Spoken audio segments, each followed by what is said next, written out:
The stench hit me first, even before the visual chaos fully registered.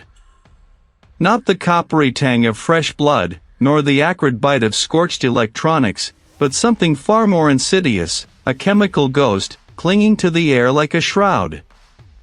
I stepped over the threshold into what remained of Dr. Aris Thorne's state-of-the-art bioengineering lab, my boots crunching on shattered glass and pulverized plaster. The space was a testament to violent entropy. Walls buckled inward, their reinforced concrete skins peeled back like rotting fruit. Equipment, once gleaming chrome and intricate wiring, lay twisted and fused, a modern art sculpture of devastation. "Looks like a blast radius," the lead detective observed, his voice echoing in the cavernous space. He gestured broadly with a gloved hand towards the epicenter of the destruction, where the structural integrity seemed weakest. "Initial assessment points to a catastrophic failure of the main containment unit.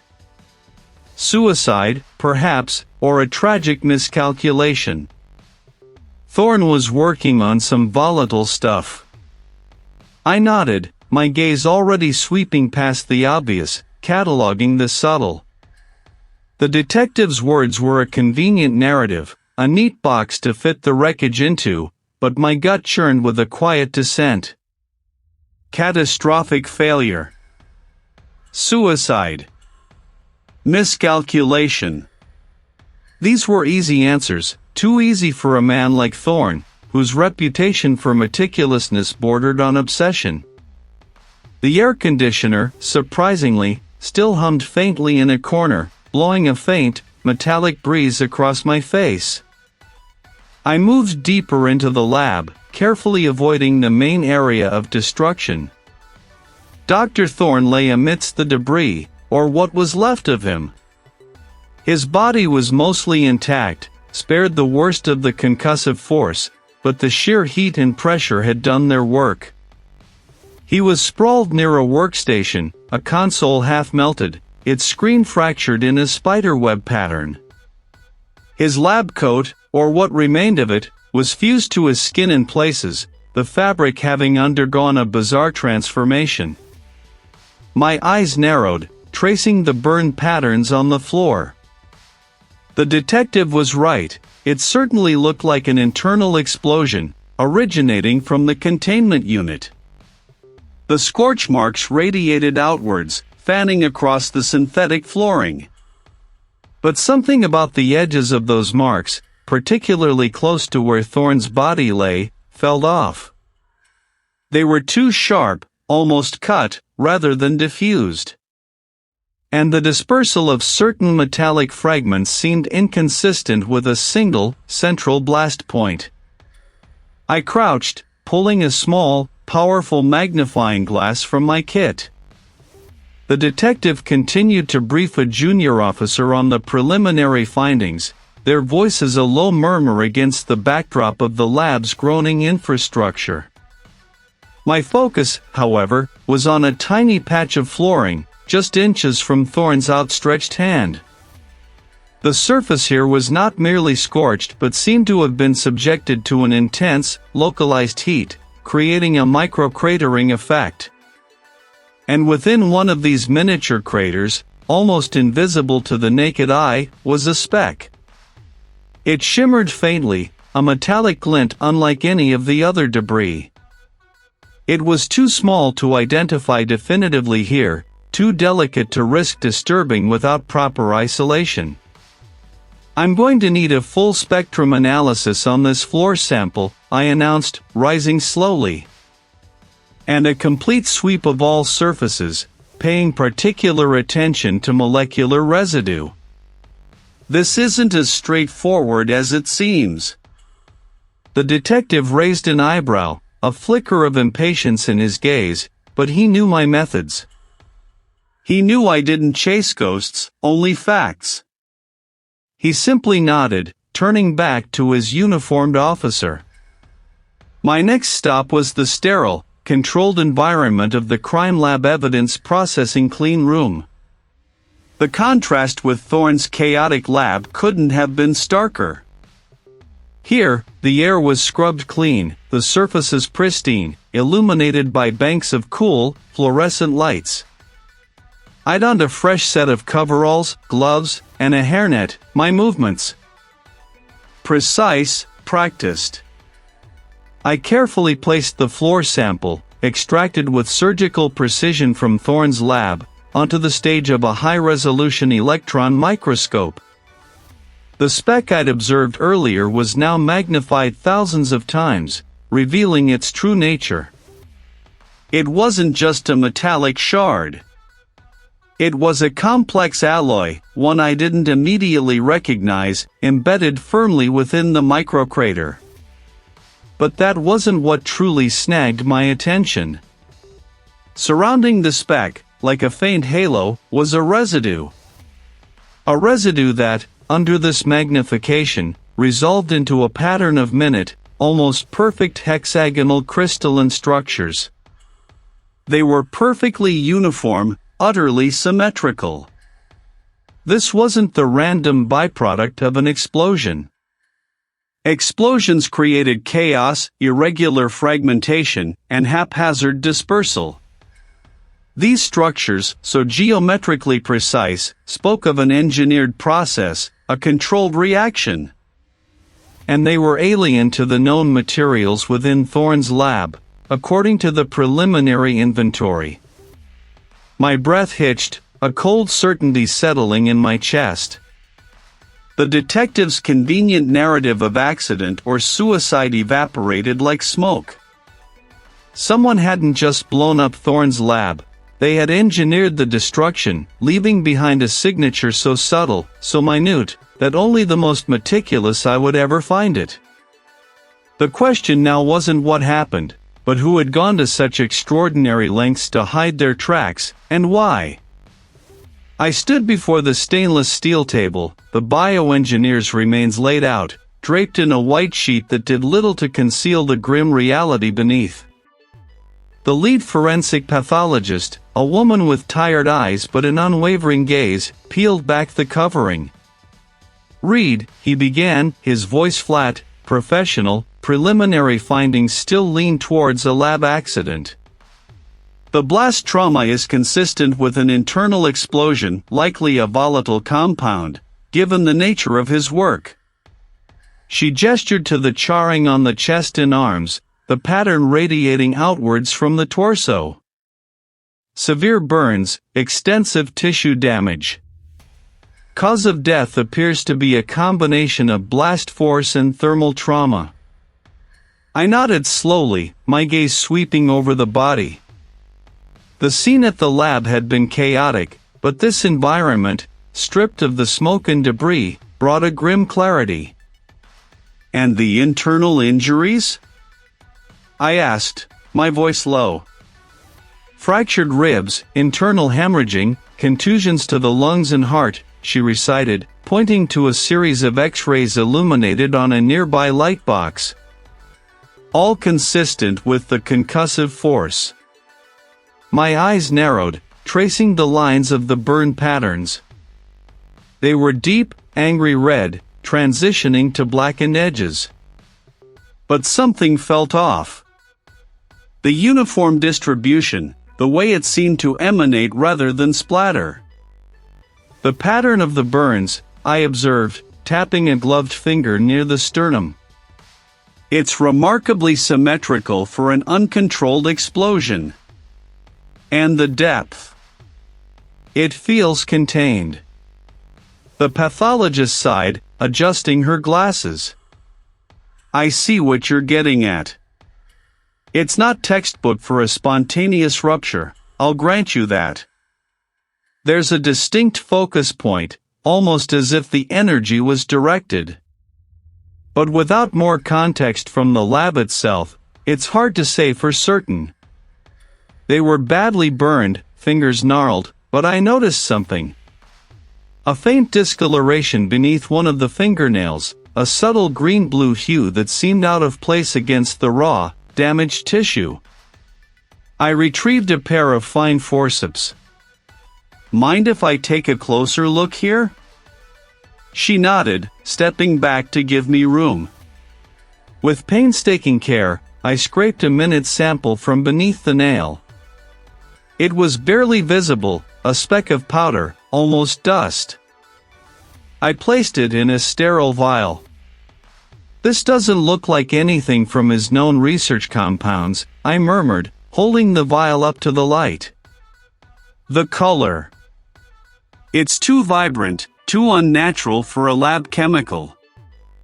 "What kind?" "I'm not sure," I admitted, my mind already racing through possibilities.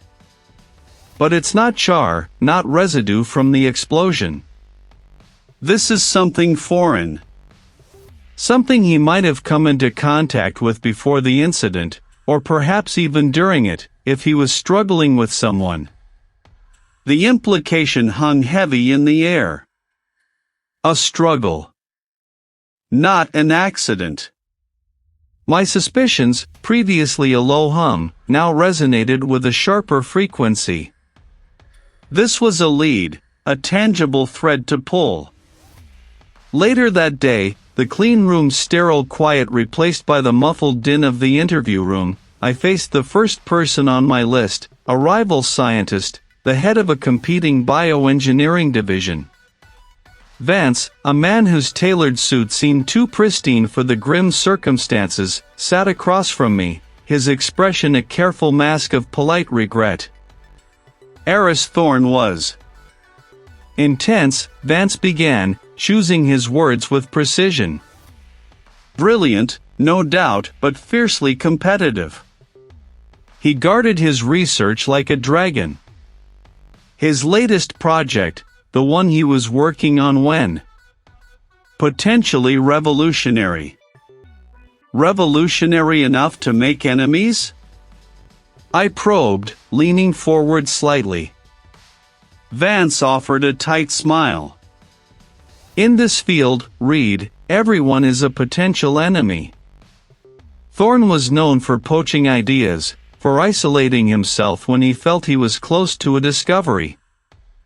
There were whispers he'd cut corners, even appropriated concepts from others. He paused, then added, almost as an afterthought, he certainly made things difficult for my own team.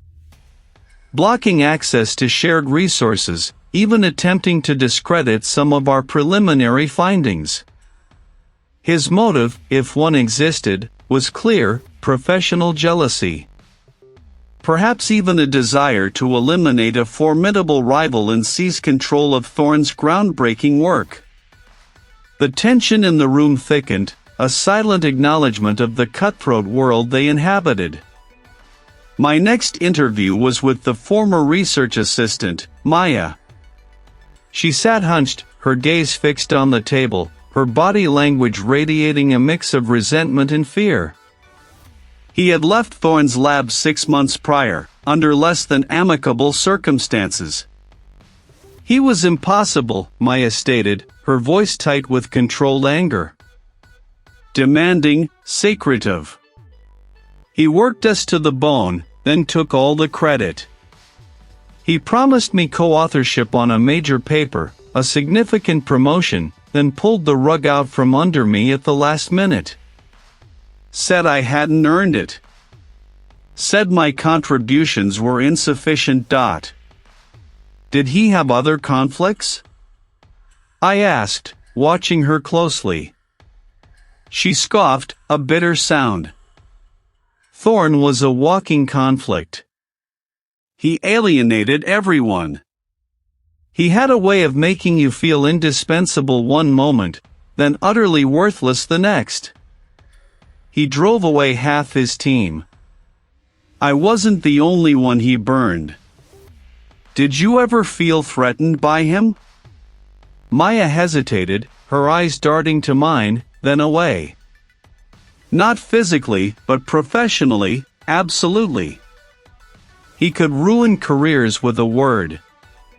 I saw him smash equipment when an experiment failed. He was obsessed with this new project, almost paranoid about it. He thought everyone was trying to steal his ideas.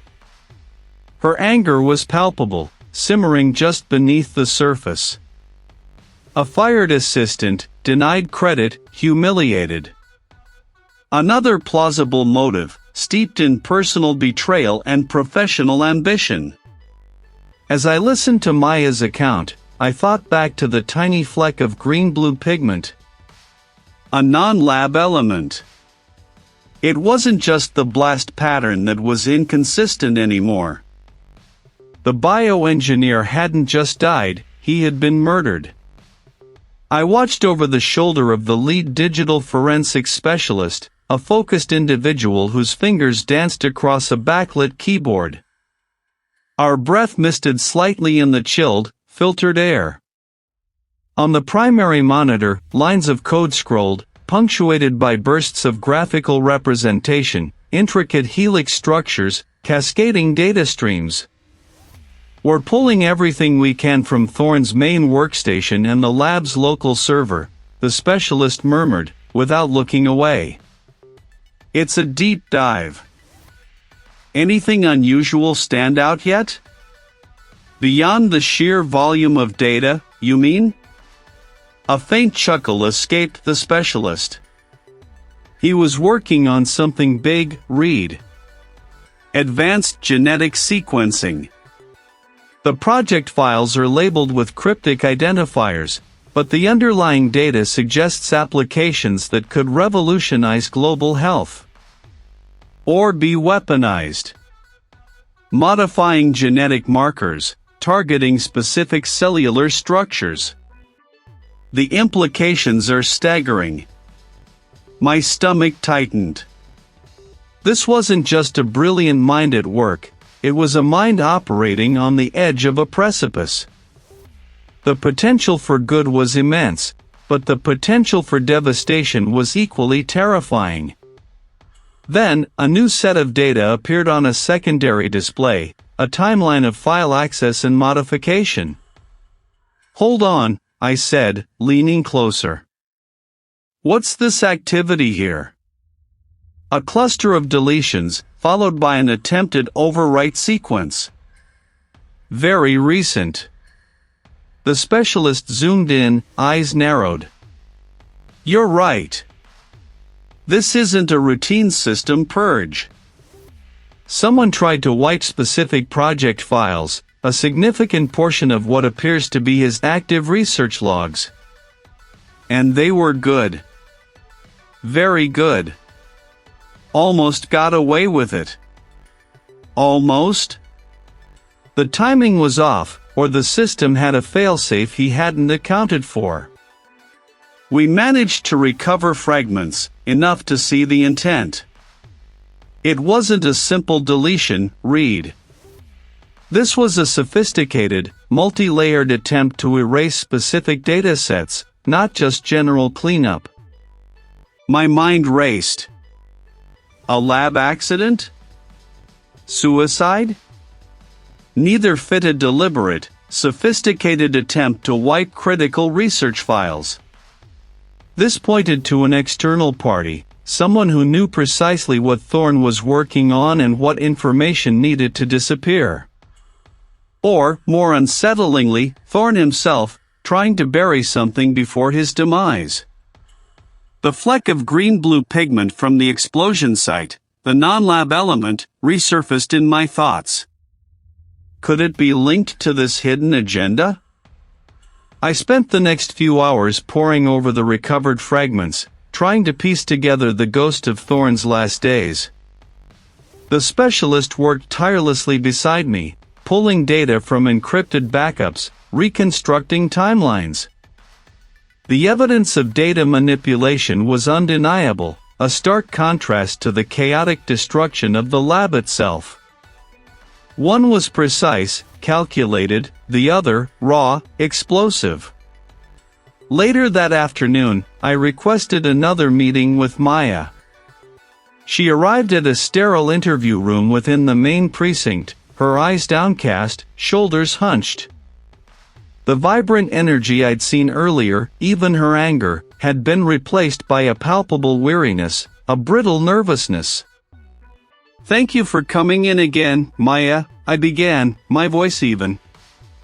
I watched her closely, noting the way her fingers twisted the strap of her bag. She offered a weak nod, not meeting my gaze. I don't know what else I can tell you. Dr. Thorne's research was highly sensitive. We're finding evidence that he was working on projects with profound implications. Did he ever express concerns about the security of his work?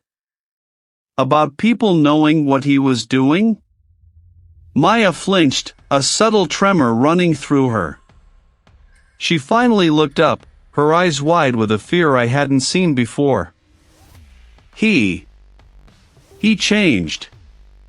In the last few months. He became paranoid. He'd lock himself in the main research bay for days, sometimes. He'd whisper about shadows and ears in the walls. Her voice dropped to a near whisper. He said they were watching him, trying to get to his work. Who was they? I pressed gently. Did he ever elaborate? She shook her head, tears welling in her eyes. No. He just said they wanted his legacy. He started keeping odd hours, making encrypted calls from a burner phone he bought. He'd check the locks repeatedly, even the secondary ones on the outer perimeter. He was convinced someone was trying to infiltrate the lab, to steal his research. Did you ever see anyone suspicious around the lab? Any unauthorized visitors? No. The security was too tight. Only authorized personnel, biometrics, retinal scans. It was like Fort Knox. She wrung her hands. But he was so agitated. He started encrypting everything, even internal memos to me. He said I couldn't be trusted with the raw data, just the administrative tasks. My mind connected the dots, Thorne's paranoia, the sophisticated data wipe attempts, the nature of his research. It wasn't just an accident. And it wasn't just about his professional rivals or a disgruntled assistant. This was bigger. Someone wanted Thorne's genetic sequencing research, or they wanted it gone. And Thorne knew it. His paranoia wasn't a delusion, it was a premonition. Maya, I said, my voice firm but reassuring, do you remember anything specific he said about this legacy? Any specific project names, code words, anything that might link to what he was so afraid of losing? She closed her eyes, a single tear tracing a path down her cheek. Just Project Chimera. He mentioned it once, very late at night. Said it was the key to everything. And that if it fell into the wrong hands, it would be catastrophic. Project Chimera. The name itself conjured images of something powerful, potentially monstrous. The pieces were starting to coalesce, forming a disturbing picture. Thorne hadn't been a victim of a simple accident or his own despair. My determination hardened. I had to find out who, and why. Project Chimera. The name still echoed in my mind, a phantom limb of a project I was only just beginning to grasp. He had been fighting a silent war, and someone had finally found a way to end it. My gut told me the microscopic trace I'd found, the unusual burn pattern, was the key to understanding the weapon. The room was a fortress of scientific precision, designed to prevent any contamination from skewing results. Fluorescent lights cast a harsh, unforgiving glare on the polished stainless steel surfaces and the array of specialized equipment. I wore a full-body clean suit, the hood obscuring my hair, the mask muffling my breath. My hands, gloved in latex, moved with practiced economy over the controls of the Fourier transform infrared spectrometer. The sample, a minute speck barely visible to the naked eye, was mounted meticulously.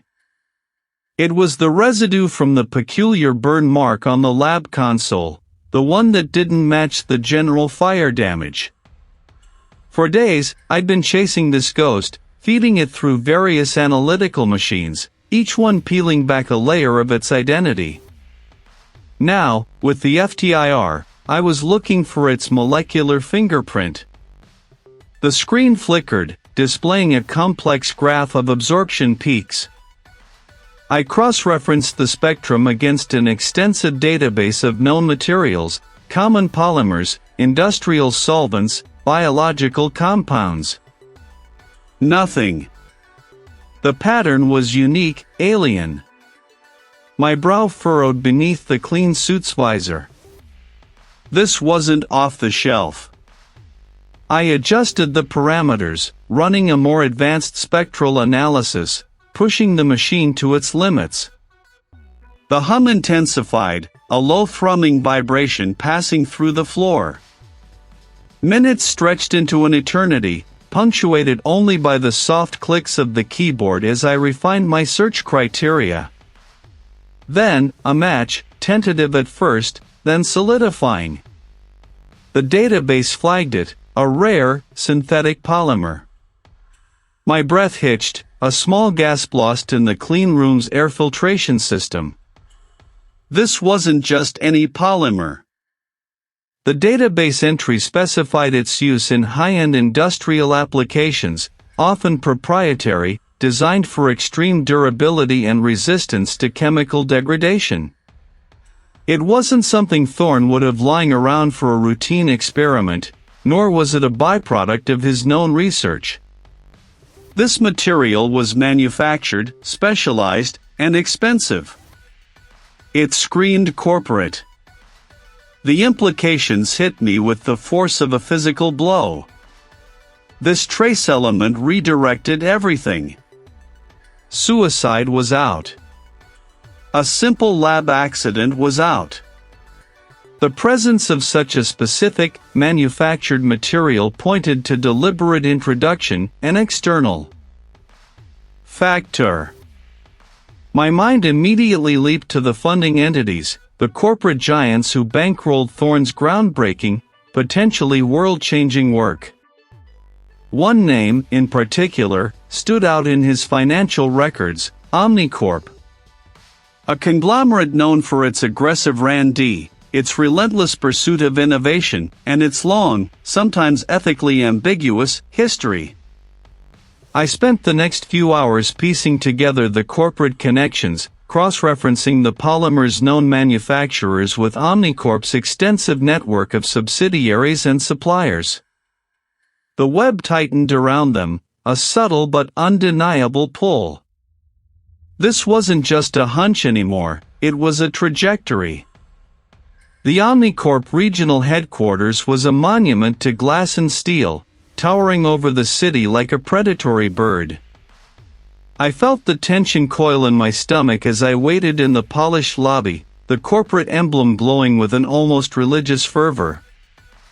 The liaison, a man named Henderson, finally appeared, impeccably dressed, his smile a practiced, almost unnerving, display of cordiality. "Reed, thank you for coming," Henderson said, extending a hand that felt firm but not entirely engaged.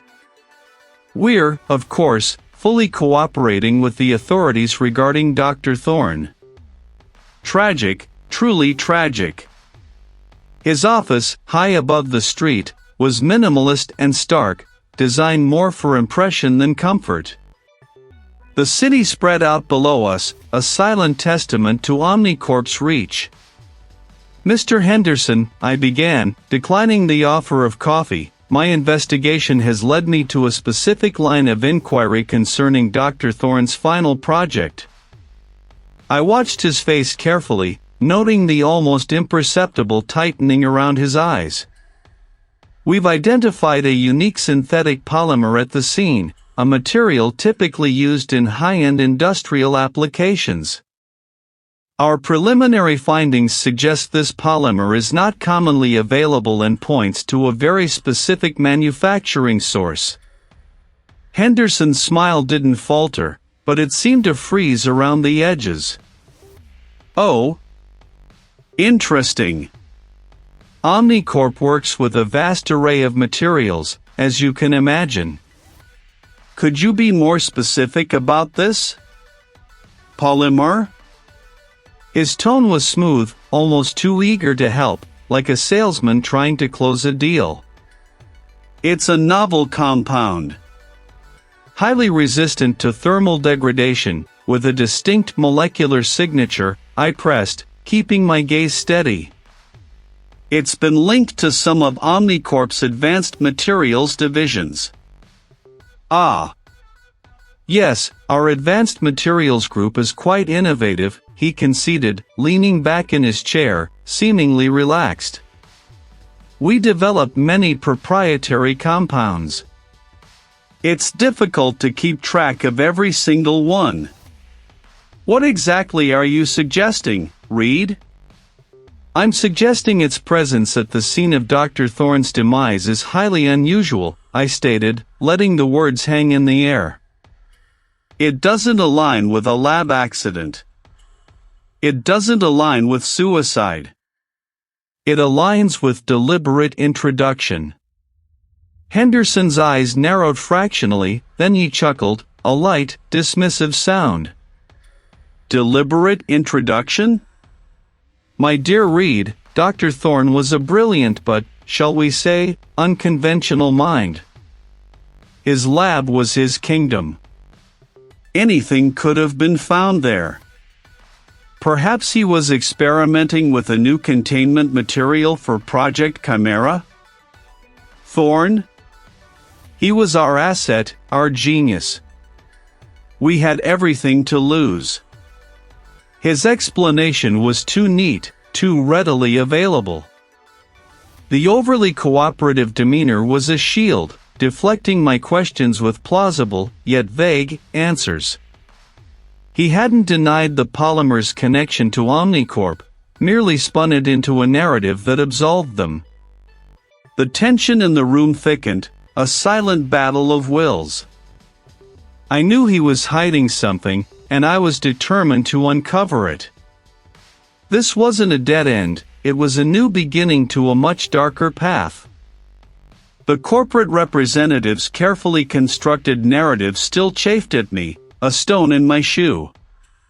His explanation for the polymer, so smooth, so prepackaged, was designed to end the conversation, not clarify it. But I wasn't finished.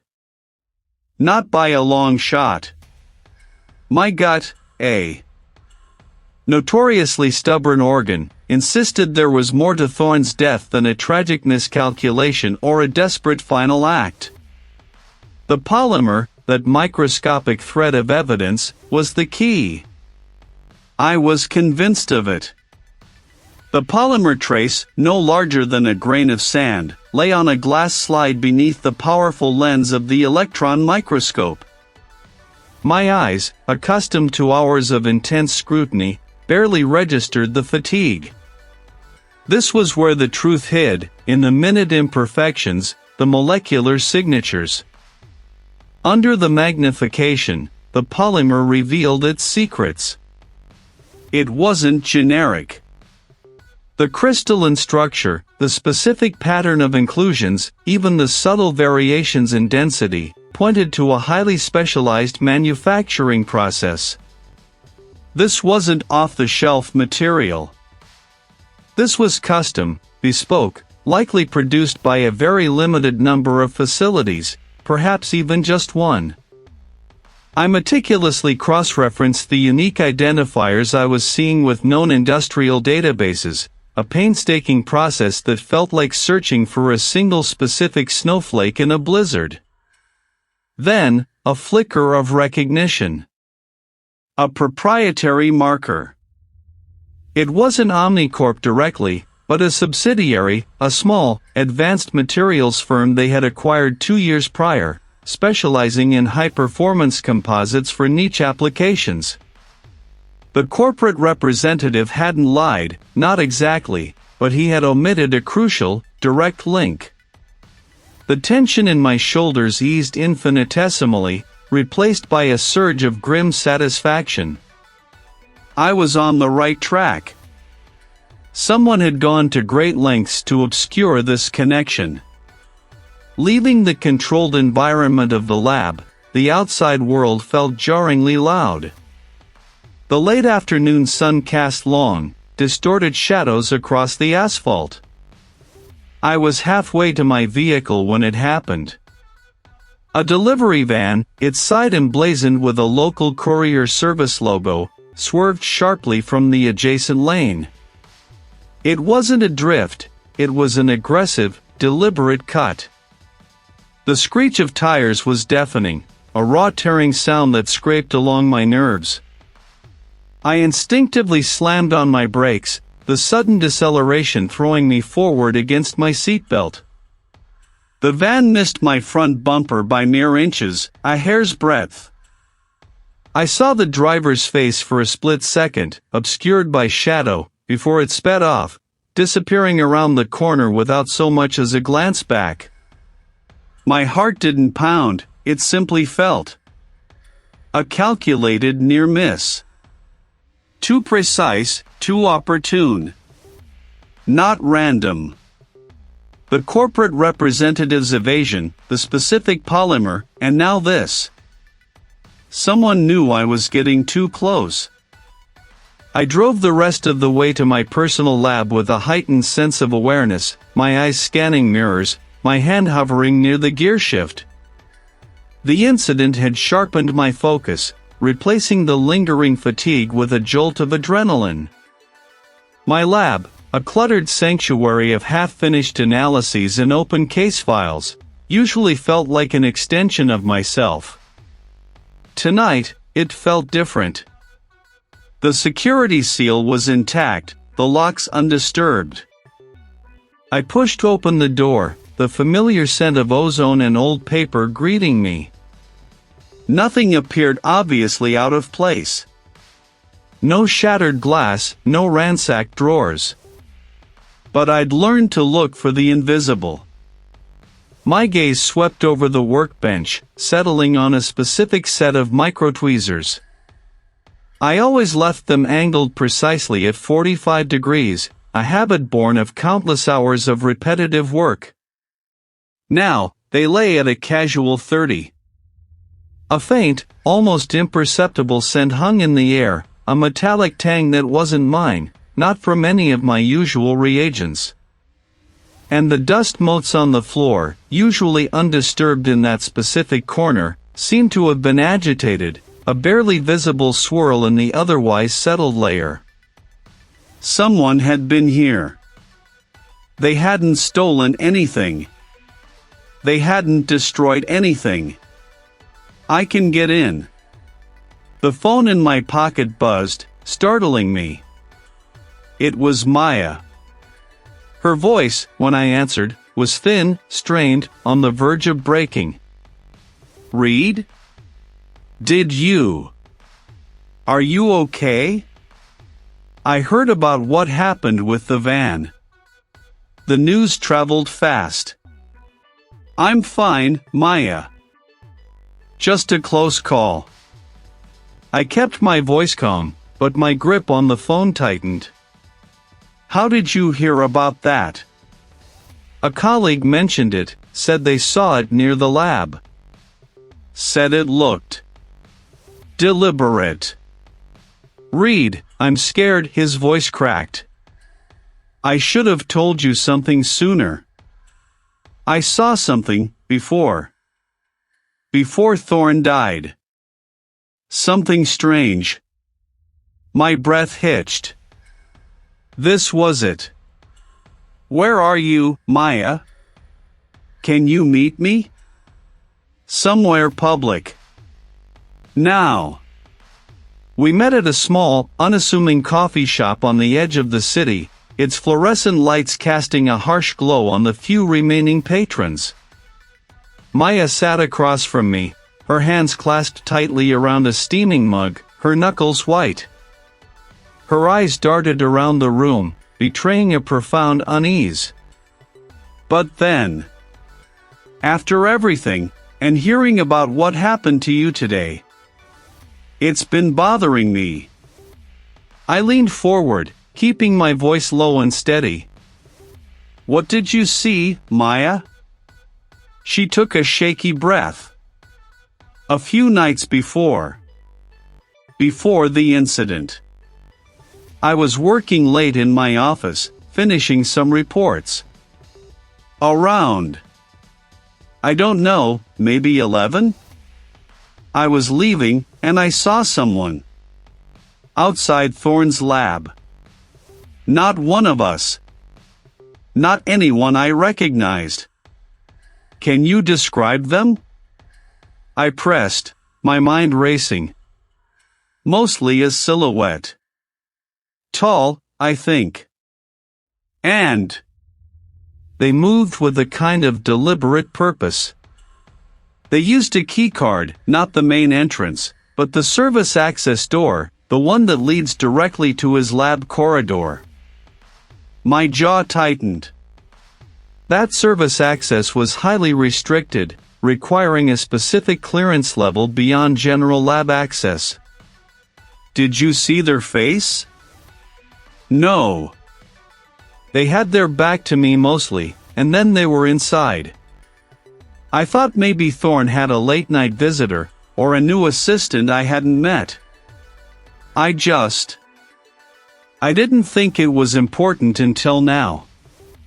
She looked at me, her eyes wide with fear. Was that the person who did it, Reed? Are they watching me too?" I reached across the table, covering her trembling hand with mine. "I don't know, Maya. But what you told me, it's important. Very important. That accidents weren't just warnings, they were confirmation. Someone was actively trying to impede me, and now, thanks to Maya, I knew why.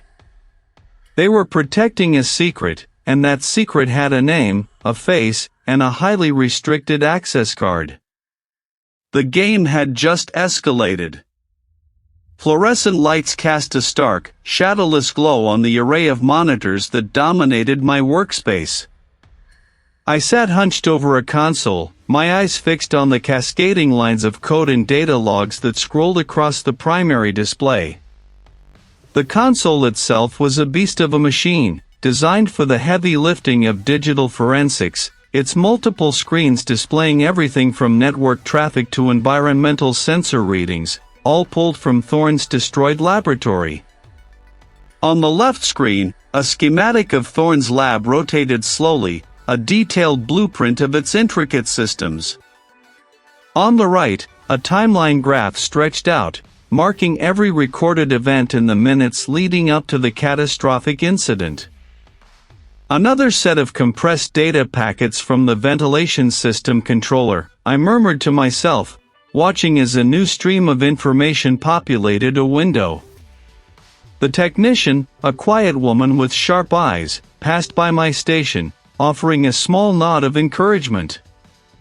She knew the kind of meticulous work this required. I'd spent the last 12 hours sifting through terabytes of data.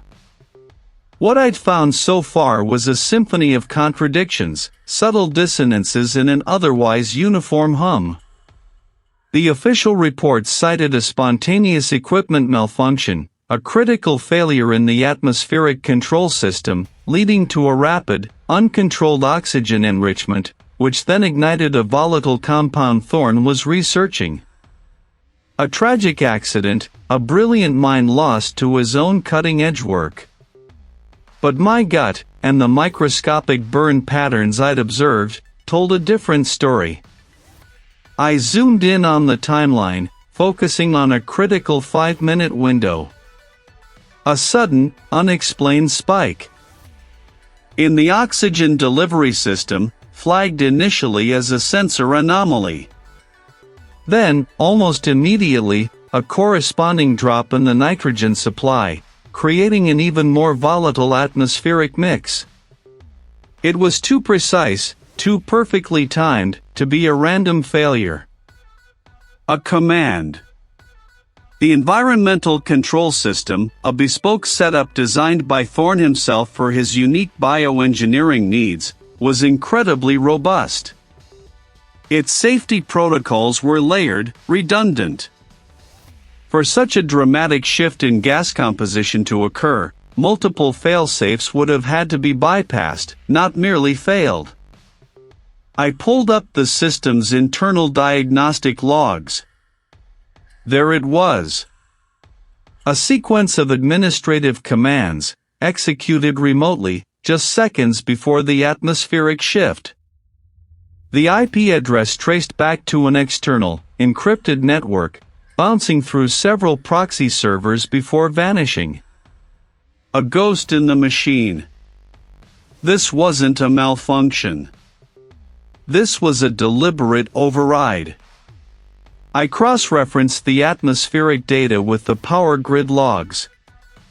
Each surge was small, almost imperceptible, designed to stress the system without immediately tripping the main breakers. But cumulatively, they were building towards something. Then, a single, sustained power spike. Not a random fluctuation, but a precise, targeted burst, delivered to the bioreactor's internal heating element. The timing was impeccable.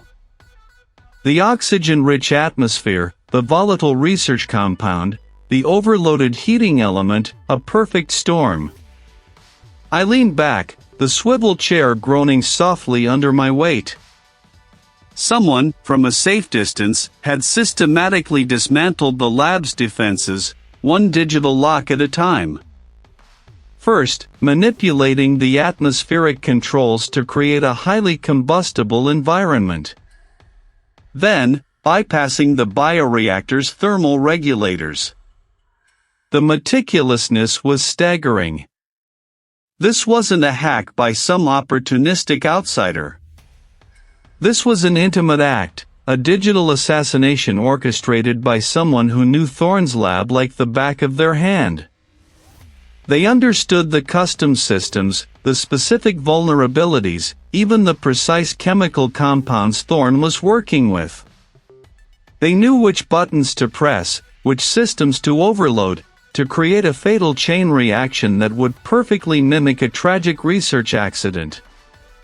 But accidents I'd been investigating, the anomalies, the microscopic traces, they weren't random. The killer hadn't just murdered Thorne, they had weaponized his own genius against him, using his cutting-edge lab as the instrument of his demise. My gaze drifted back to the rotating schematic of the lab, then to the timeline graph. The red markers indicating the critical events now glowed with an ominous certainty. This wasn't just a homicide, it was a ghost in the machine, a silent execution that required an almost impossibly deep understanding of Thorne's world. And that knowledge, I knew, narrowed the field of suspects considerably. The tension in my shoulders tightened, a knot of resolve. I had the how. Now, I needed the who. Every surface gleamed, sterile and unforgiving under the fluorescent lights. My breath plumed faintly against the visor of my protective suit as I leaned over the workstation, a forensic imaging rig displaying Thorne's meticulously organized digital life. The detective had called it a lab accident, a tragic miscalculation. The initial findings supported the narrative of an uncontrolled release of inert gas, a sudden, catastrophic shift in atmospheric composition. But I knew better. I'd seen the subtle scorch marks on the intake vents, the microscopic residue that didn't match any of Thorne's known reagents. And then there was the environmental control system itself, a fortress of redundant safety protocols. It screamed precision, not chance. "It's too clean," I muttered to myself, the sound muffled by my suit. Too perfect an accident. The colleague across the room, meticulously cataloging cellular phone data, glanced up, her eyes visible through her own visor. I didn't elaborate. My thoughts were a whirlwind of interlocking possibilities. The method of death, the sheer complexity required to manipulate Thorne's bespoke environmental system, it suggested a killer intimately familiar with the lab, yes, but also one driven by something far more profound than simple theft. If the goal was just to steal Thorne's research, why go to such lengths to stage an accident? Why not just incapacitate him and take the data? The meticulous destruction of the scene, the precise nature of the gas release designed to mimic an error. It felt like an erasure. Not just of Thorne, but of his work. Patents, research proposals, grant applications, all related to his groundbreaking bioengineering. It was cutting edge, potentially world-changing. But what if the killer wasn't interested in taking it, but in stopping it? Preventing its completion, or perhaps, its public release. That hypothesis resonated with the deliberate, almost surgical nature of the crime. Someone didn't want Thorne's discoveries to see the light of day. I pulled up Thorne's personal journals, encrypted but not deeply hidden. He was a creature of habit, and I'd found a pattern in his digital hygiene, a specific sequence of keystrokes on his lab console that, when mirrored on his tablet, revealed a hidden directory. It was a digital dead drop, a secure compartment for his most private thoughts.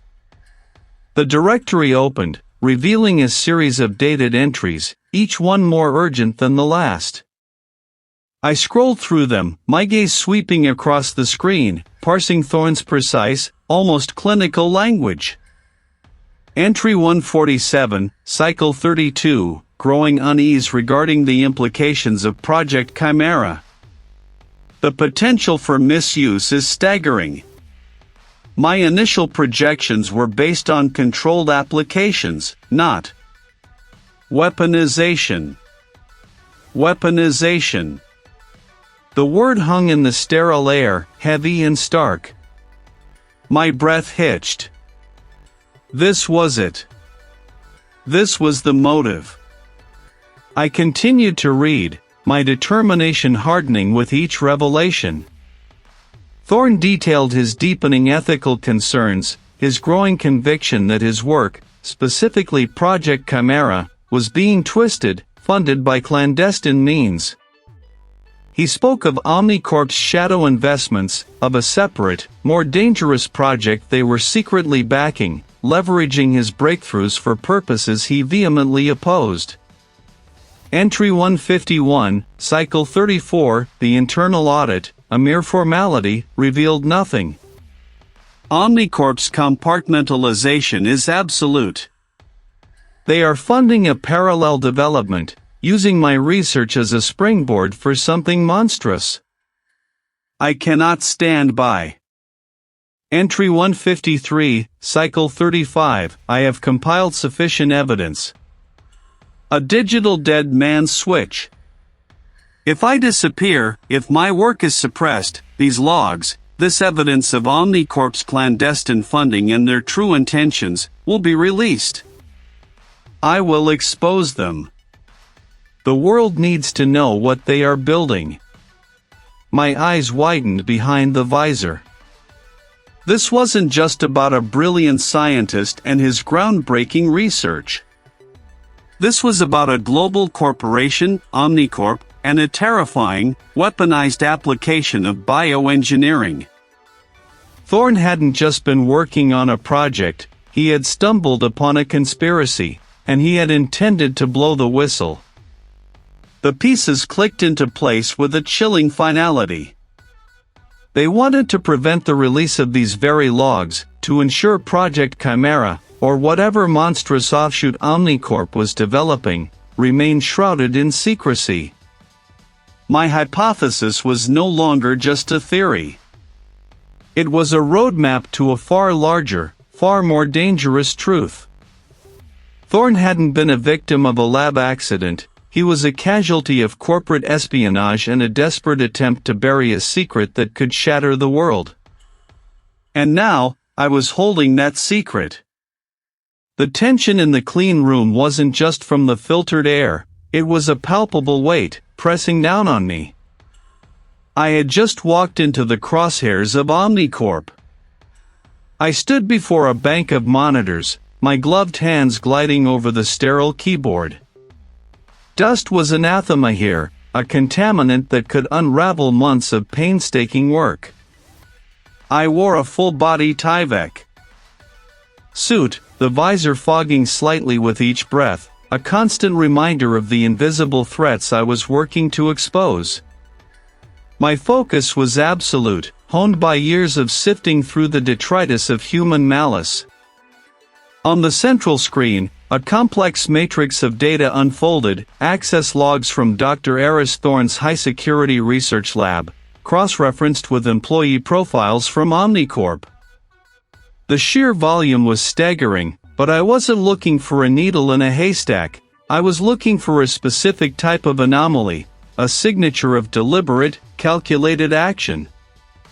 The initial investigation had focused on technical expertise.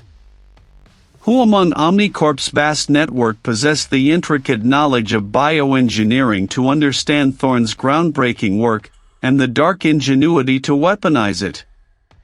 I had pulled up every employee with a relevant background, filtering by security clearance, project involvement, and even past publications. It was a long list, but not insurmountable. I started overlaying the lab's security system logs. The sabotage had been orchestrated with chilling precision, bypassing multiple layers of defense, indicating an intimate familiarity not just with Thorne's research, but with the very architecture of his workspace. It wasn't just about knowing what to do, but how to do it without tripping an alarm, without leaving a trace. That suggested someone with access, someone trusted. An inside man. The breach hadn't been an external hack, it was an internal bypass. Someone had used legitimate credentials, or at least credentials that appeared legitimate, to disable specific protocols and initiate the catastrophic sequence. I filtered the access logs for the critical period leading up to the incident.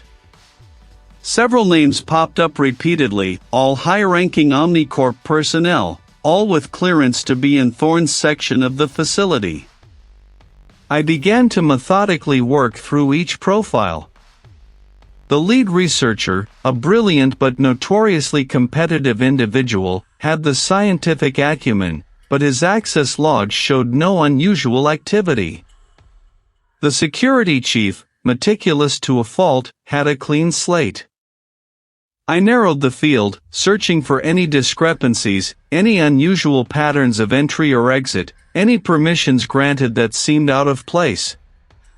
Then I paused, my gaze snagged by an entry.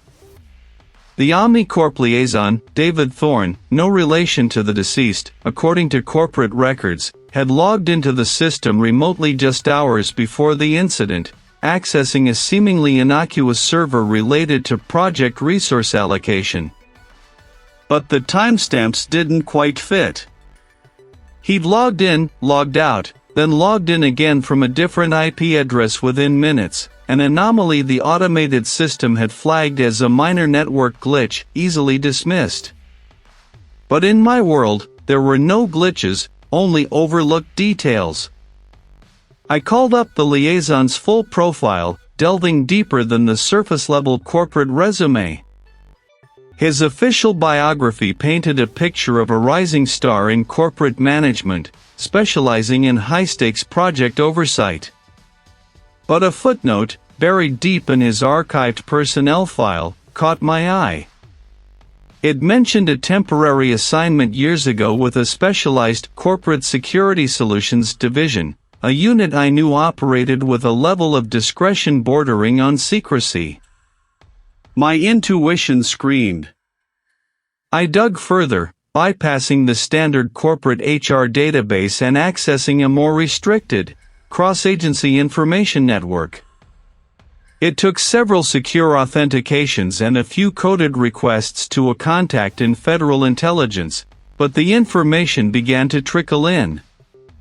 The Omnicorp liaison, David Thorne, had not just been assigned to a corporate security division. He had a documented background in covert operations, specifically in industrial espionage and counterintelligence during his early career. The puzzle pieces slammed together with a sickening crunch.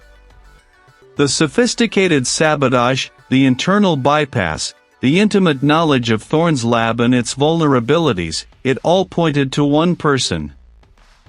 He had the technical understanding, the operational experience, and now, a potential connection to a past involving stolen intellectual property. Was Thorne's groundbreaking research simply another target? My eyes locked onto David Thorne's image on the screen, a bland, confident smile staring back at me. He had been so helpful, so cooperative during my initial inquiries, offering polite condolences and corporate platitudes. He had been the inside man, hiding in plain sight, pulling the strings. The stakes had just escalated dramatically. Thorne hadn't just been working on a project, he had stumbled upon a conspiracy, and the Omnicorp liaison had been tasked with making sure that conspiracy remained buried. The room itself was a monument to precision. Polished stainless steel surfaces gleamed under harsh, directional lights, reflecting the meticulous order of my work. Today, however, that order was about to be deliberately disrupted. My fingers danced across the keys, uploading a fabricated data packet. It wasn't a breakthrough, not really, but it looked like one. A simulated spectroscopic signature, complex and highly specific, indicating the successful synthesis of a compound Aris Thorne had only theorized about in his most esoteric notes, a compound crucial for stabilizing a volatile biological agent. I knew Aris had been close to cracking it, and I knew his brother, the corporate liaison, David Thorne, would understand the implications. He'd been the one managing the public-facing aspects of Aris's research, privy to the deeper, more dangerous currents flowing beneath the surface. This false lead, carefully planted in a supposedly secure but subtly vulnerable server log, was a lure. A digital whisper intended to echo in the right ears. I leaned back, watching the data propagate through the network. It was a waiting game now, a test of patience and nerve. I had ensured that the discovery would appear significant enough to warrant immediate attention, yet ambiguous enough to require an insider's understanding to fully appreciate its threat. The kind of threat that would demand immediate neutralization. Hours bled into each other, marked only by the rhythmic pulse of the clean room's environmental controls. The tension in the air was a physical presence, tightening around my chest with each passing minute. I felt the slow burn of anticipation, a familiar companion in these high-stakes pursuits. Then, a flicker. A subtle anomaly in the access logs. Not a direct breach, but a highly skilled, authorized user attempting to probe the periphery of the fabricated data. My lips thinned. David Thorne. He had taken the bait. I allowed him a few more minutes to dig, to confirm his suspicions, to feel the cold dread of a potential exposure. I watched as his digital footprint moved from reconnaissance to active interference. He wasn't just observing, he was attempting to delete the fabricated data, to erase the very breadcrumbs I had laid.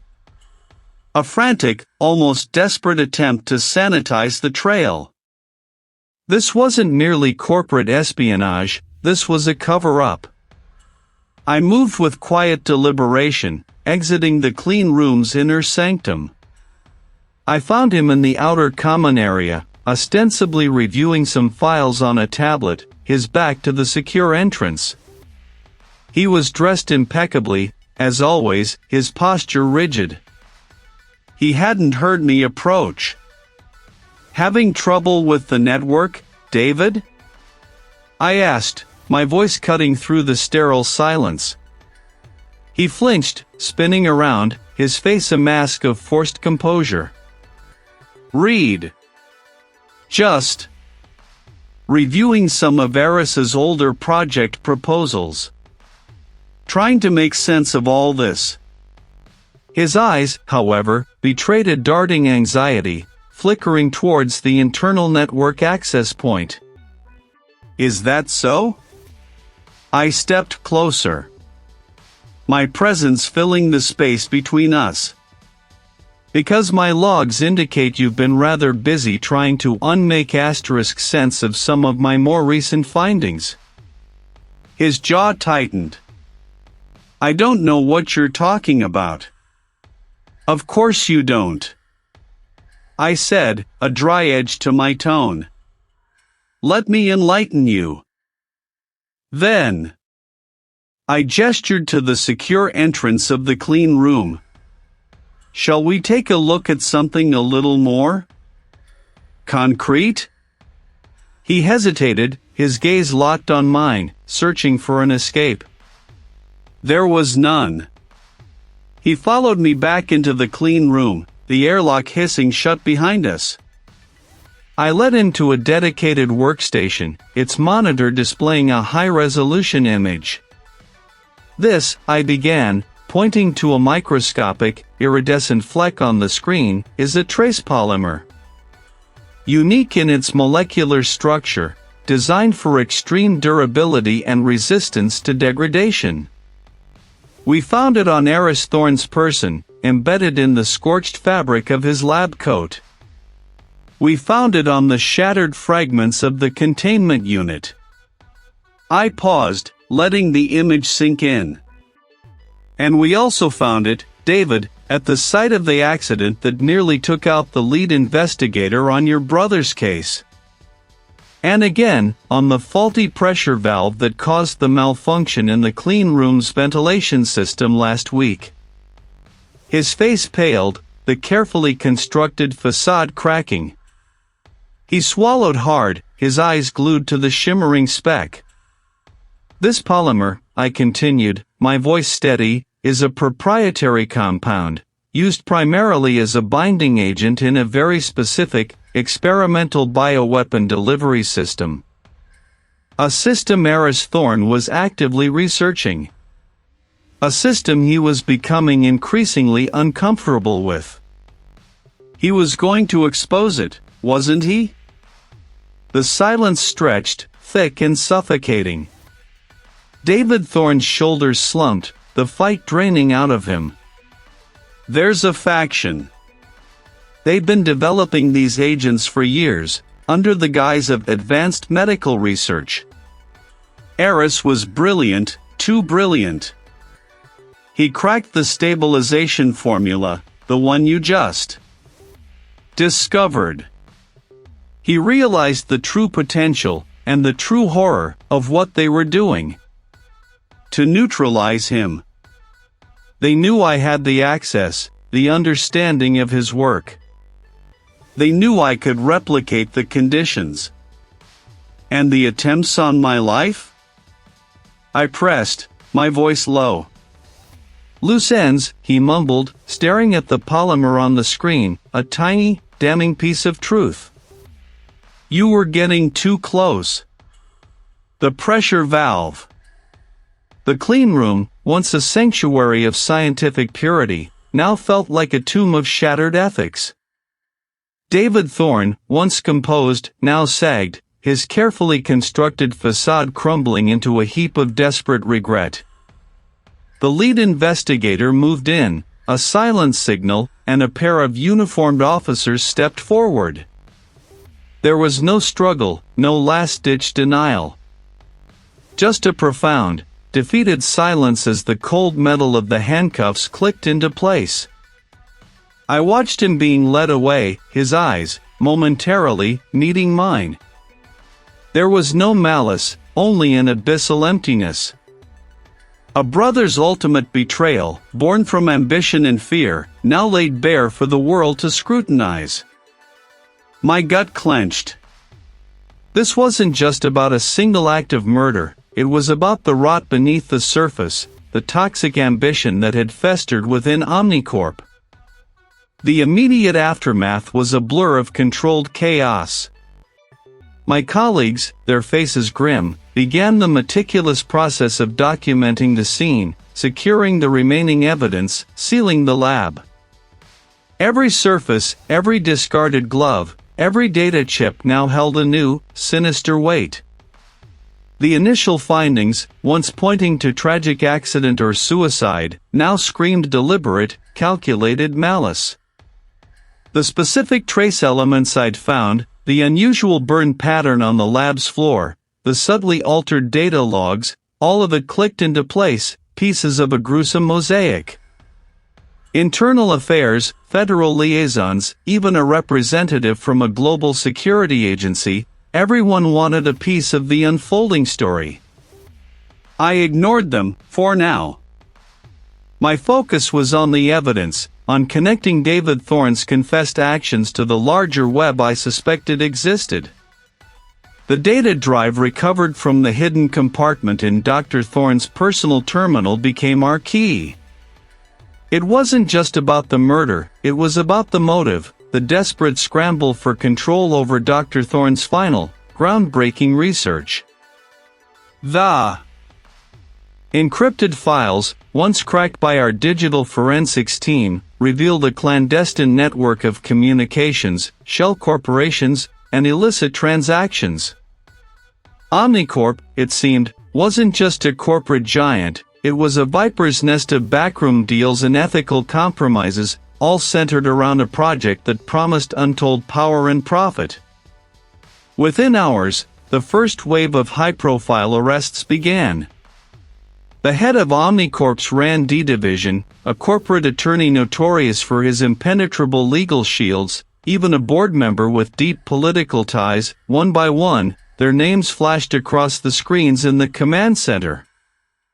Each apprehension chipped away at the monolithic corporate structure, revealing the extent of the conspiracy.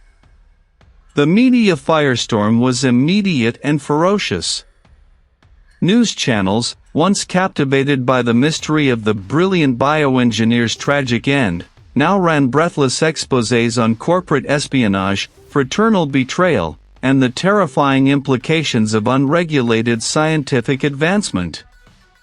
My face, usually relegated to the background of press briefings, was suddenly plastered across every screen, a stoic presence amidst the chaos. I saw snippets of broadcasts on the breakroom television, talking heads dissecting the ethics, pundits decrying corporate greed, and the public, shocked and outraged, demanding answers. I felt the weight of it all. The public's shock wasn't just about the murder, it was about the vulnerability, the terrifying realization that such power could be wielded, and abused, in secret. The ethical debate raged, loud and insistent. Where did the line lie between innovation and exploitation?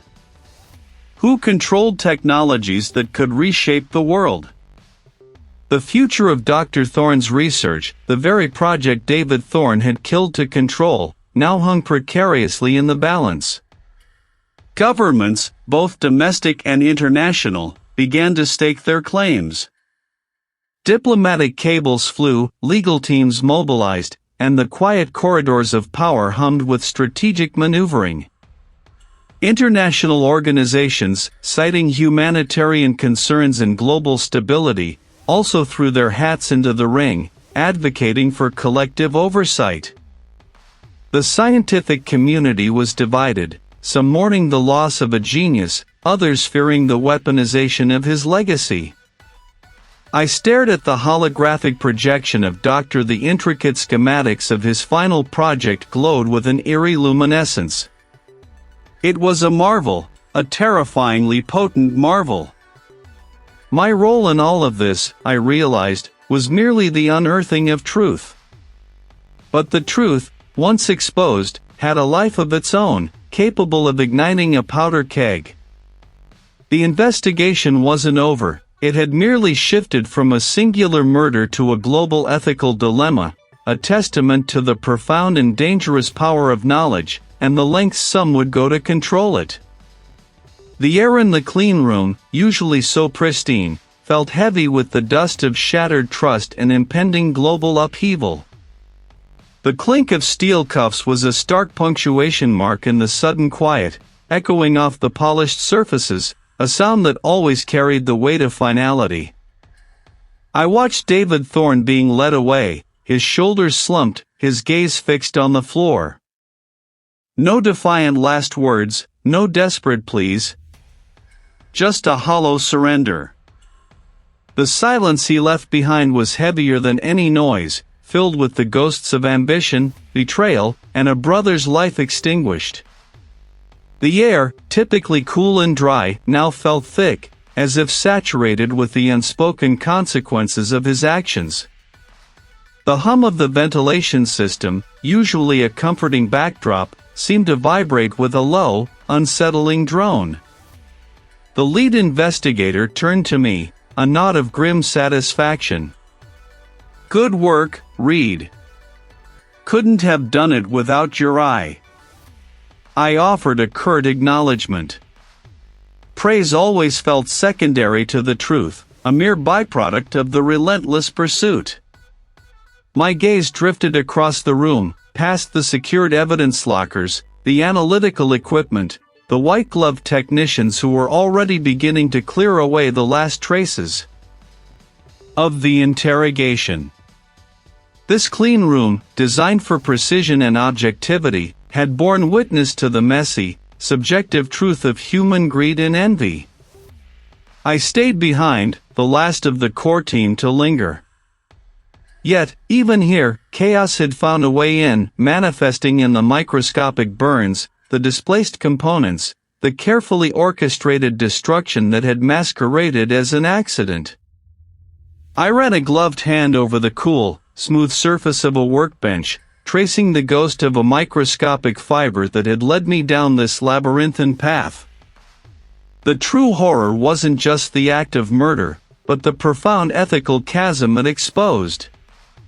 Aris Thorne, a genius driven by a vision, had unknowingly cultivated the seeds of his own destruction within his closest circle. His groundbreaking research, designed to push the boundaries of biological engineering, had become a weapon in the hands of his brother, twisted for control and unimaginable profit. My initial understanding of the project's scope had been limited to its potential for medical revolution. But now, with David Thorne's confession echoing in my mind, the full, terrifying implication of Aris's final breakthrough solidified. That accident was designed not just to kill Aris, but to obliterate the original intent of his work, allowing David to seize control of a technology far more versatile and potentially destructive than anyone had initially grasped. Aris had been on the verge of creating a system that could not only repair cellular damage but could reprogram biological directives with unprecedented precision. David hadn't just wanted the patent, he wanted the power to dictate life, to rewrite existence itself. This wasn't merely a corporate espionage murder, it was an attempt to hijack a scientific revolution for a terrifying vision of control. The personal toll of this case felt heavier than others. Sleep had been a stranger for weeks, replaced by fragmented images of lab schematics, burn patterns, and the haunted eyes of a man caught between brilliance and oblivion. My own reflection in the polished steel of a cabinet showed a face etched with fatigue, but also with a hardened resolve.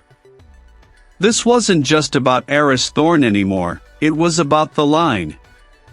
The invisible, constantly shifting boundary between innovation and hubris, between progress and peril. Forensic justice wasn't just about identifying the killer, it was about understanding the forces that drove them, the societal pressures, the ethical compromises that paved the way for such atrocities. And it was about ensuring that the truth, however ugly, saw the light of day. The case of Aris Thorne was closed, the perpetrator identified and apprehended. A measure of justice had been served, the fractured pieces of the truth painstakingly reassembled. But the underlying questions lingered, sharp and persistent. How many other brilliant minds were on the cusp of discoveries that could be similarly weaponized? How many ethical boundaries were being quietly eroded in the pursuit of the next breakthrough? I walked towards the exit of the clean room, the automatic door hissing open to reveal the familiar, bustling corridor of the forensic facility. The air out here felt different, less sterile, more alive, yet still charged with the unseen currents of ongoing investigations. My commitment to this work remained unshakable. As I stepped out, a colleague passed me, carrying a sealed evidence bag, its contents obscured. "Another one, read," they said, their voice low. "A peculiar incident at a coastal research dock. Unusual energy signatures, they say.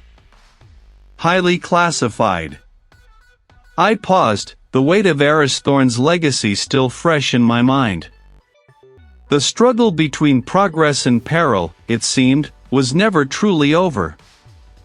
It merely shifted locations, donned new disguises, waiting for the next meticulous eye to uncover its sinister intent. My gaze sharpened, already sifting through the sparse details, the gears of my mind beginning to turn.